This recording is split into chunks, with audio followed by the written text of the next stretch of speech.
Og det grinte vi lidt over, fordi jeg var glad for, at det var en af de højtstående profiler, der ligesom blev taget i at stå med en is i hånden, og ikke den unge gut, som jeg selv var på det tidspunkt.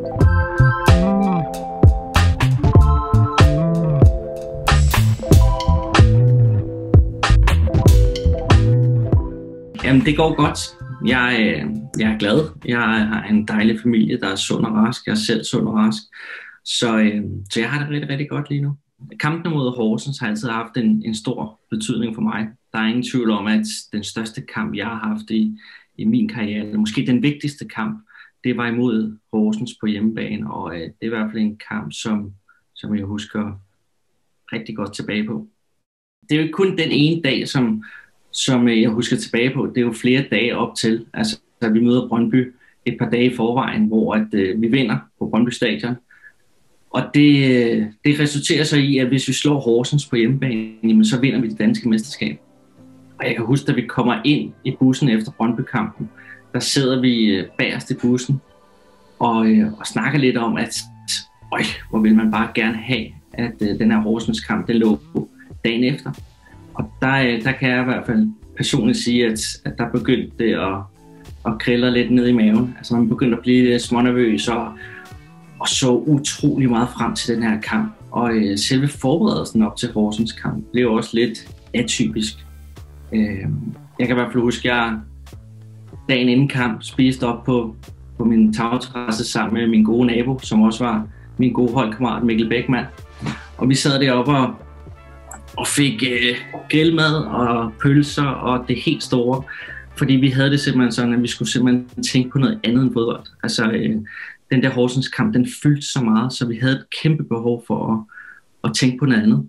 Og det resulterede så også i, at dagen inden Horsens kampen, der røg vi ned på Nyhavn og fik en stor softice-is. Og der møder vi faktisk, eller det skal så siges, det er Mikkel Bækman, der møder den fysiske træner, Mathias Sankenberg, på Nyhavn med en kæmpe softice-is i hånden. Og det grinte vi lidt over, fordi jeg var glad for, at det var en af de højtstående profiler, der ligesom blev taget i at stå med en is i hånden, og ikke den unge gut, som jeg selv var på det tidspunkt. Men faktum er, at vi scorede jo så begge to i den her famøse Horsens kamp, og det kunne være, at man skulle ændre pre-match meal til grillmad og is.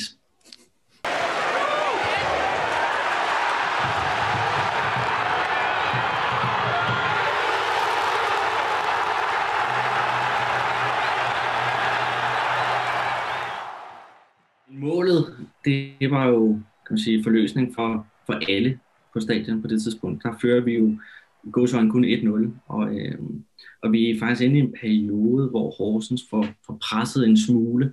Jeg kan huske, at jeg kommer ind på det tidspunkt, og der får jeg besked af John Bredal om, at jeg skal mandsopdække en af de største på det her Horsens hold på de defensive standarder. Og det var meget det, der blev lagt vægt på. Det var det her med, at de defensive standarder, defensiven skulle være i orden, men jeg kan også huske, at noget af det, som der blev trænet rigtig meget af på træningsbanen og under Kasper Hjulmand, det var de her dybdeløb. Og jeg opfatter så den her situation og kommer ind fra min højre kant og stikker så i dybden, og der kommer en fremragende dybdeaflevering.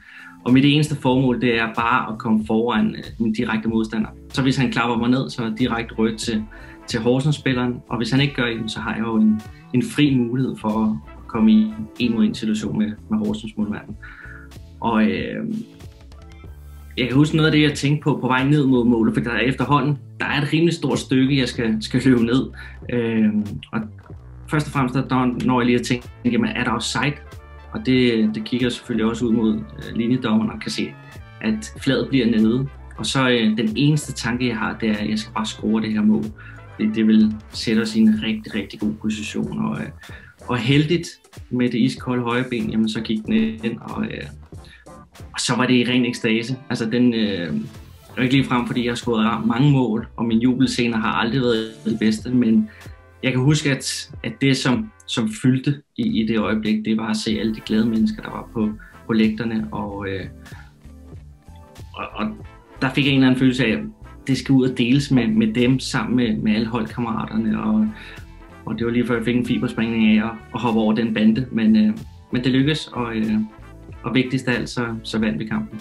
Faktisk efterfølgende scorede vi ud til 3-0, og de sidste 10 sekunder af den kamp, det er noget af det fedeste, jeg nogensinde har oplevet. At man er jo altid nervøs under kampen, altså der kan jo altid ske et eller andet, men der førte vi 3-0, vi var sikre på, at vi ville vinde mesterskabet, og stå der på banen, og så kigge rundt på lægterne, altså nærmest næsten gå i en cirkel og bare nyde den atmosfære. Det var helt vildt. Og jeg kan huske, da der bliver fløjtet af, der bliver væltet omkuld af Mikkel Bäckman.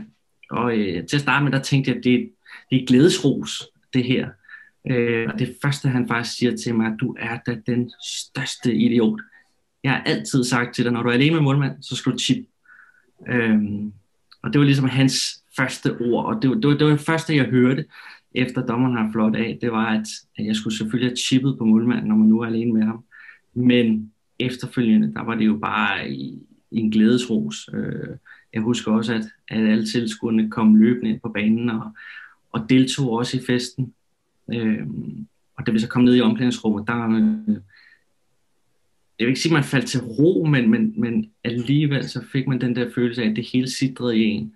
Og man vidste ikke helt, i hvert fald jeg vidste ikke helt, hvad det egentlig var, vi lige havde gjort, og hvor stort det egentlig var.